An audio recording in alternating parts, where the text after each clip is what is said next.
back when I used to write, my big topic of discussion was the human condition. Duality was my big thing, because no matter how far down you go the chain of behavior and attributes and nature, there's always two. There's pole and the other pole. Your nicest people, usually the ones you want watching your back when things go down, because they're nice for a reason. Just saying. There are honest liars. There are honorable thieves. The duality is like the universe. The universe is built in binary. That's why God did it. Black and white, dark and light, good and evil. Even the devil has a tripartite attribute, I guess we can call it. There's three of them. The devil cannot create, but he can manipulate. And people are like that. No goodness lacks some portion of self-interest. Most people do good because it makes them feel good, which makes it not such a good act. But if you scratch the surface, you're going to find the dark in anybody.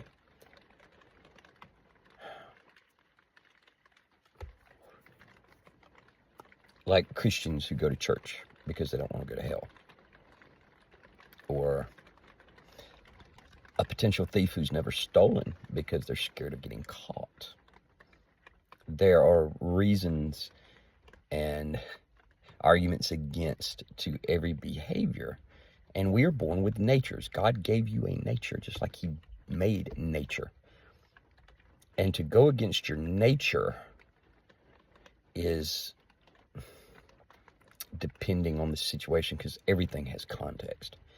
But to go against your nature is almost like going against God, unless there's a lesson in it for you to dominate your nature. See? And that's how I got so much published or put somewhere, because I would follow that.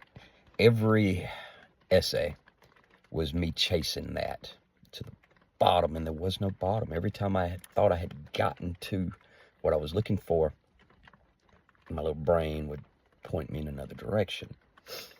So the nature of good and evil,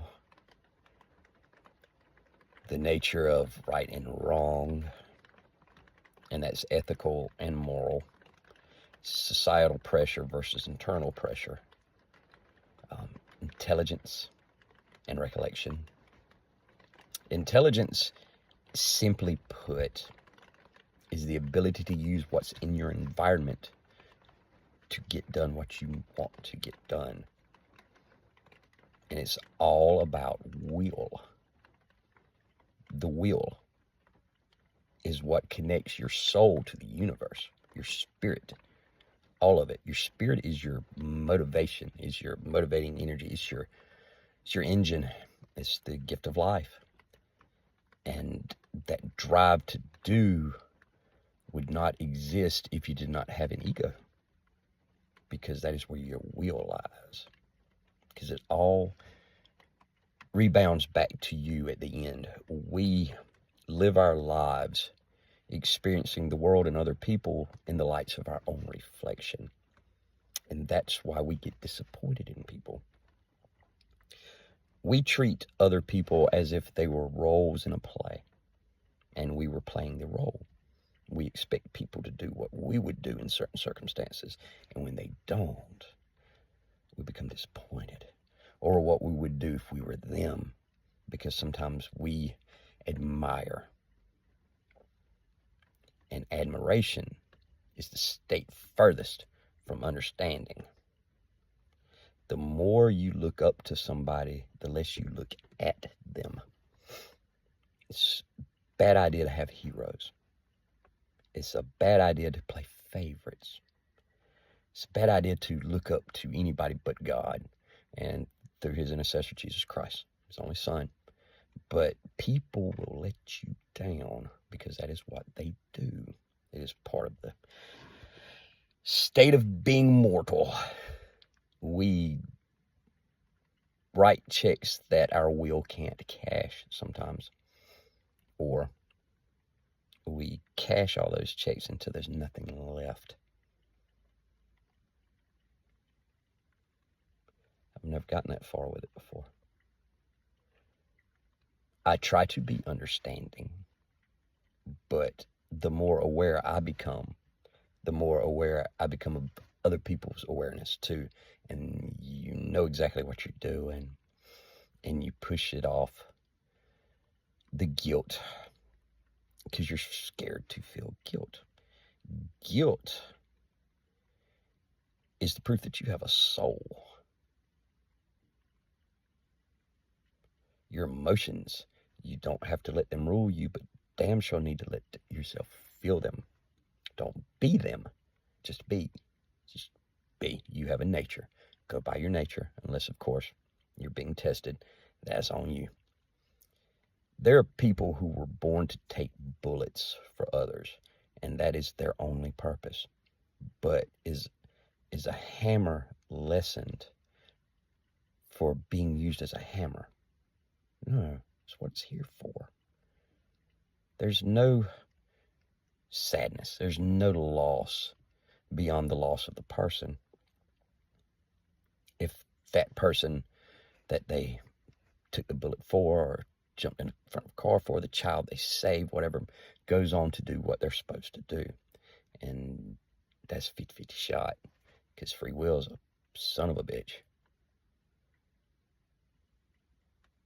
This is the kind of stuff I think about when it rains, because there's more. We take so much for granted on a purely basic level. Causation, dominoes falling.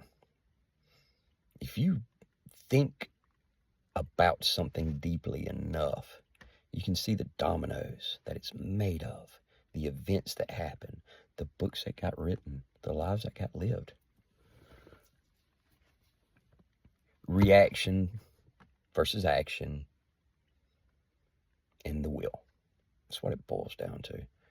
Those with the greatest wills and the will to use them, duality, are the ones that write history. They don't change it. They create it as they go. Every person on this planet that has earned it, because y'all know as well as I do, they will change history on you. They're doing it now. But those that earned it did so purely by will and the grace of God. But God will not fight an enemy that you can defeat. He gives you your sword. He gives you your weapons. He gives you your tool set to do what you need to do. And your conscience, which is the binary part of your gut, you know, that deep feeling. Your conscience is fallible because it is human. Your conscience is not of God. Not at all. Your morality is not so much a set of rules as it is reactionary. Ethics are a set of rules to keep you from getting caught. Journalism school, they taught me, pretty much already knew, documentation and research and how to write. And the copy editing I really did need, because my handwriting is horrible and I will misspell looking at that nasty junk. But they taught me to lie and not be held liable for it in court. An opinion written to sway people your way, and you omit things or you pretty up the facts. That's a lie. The media lies to you 80% of the time. Maybe 40% of it's bias. I think closer to 50. And then the rest of it is just an agenda, because when journalism swayed to the left, it's always had its bleeding hearts, but it ran hard to the left around Clinton too, and I couldn't do it. I could not. I did not believe one way or the other back then. I was liberal for a little while. Of course, I went to college. I was poisoned, and I unlearned. That's the saving grace of my little sideways brain. You can't train me, because it's going to bounce back out. Those little wrinkles in my brain are just going to boop, and I'm going to forget everything you told me. You can't condition me. Feral. Not everybody's like that, though. Will. They like the will to resist, or the enemy has more time. And will is just a waiting game when you're under attack. Will comes back, but if you're broken, that will is broken. And there's a switch in there that those people that broke you can flip it, and you become their puppet. You do not act at your own discretion. You act on the words and the lies of another person's thoughts coming out of your mouth. I can't imagine a worse hell on earth. 1, being forgotten by somebody you love. Just forgotten. And I don't mean dementia.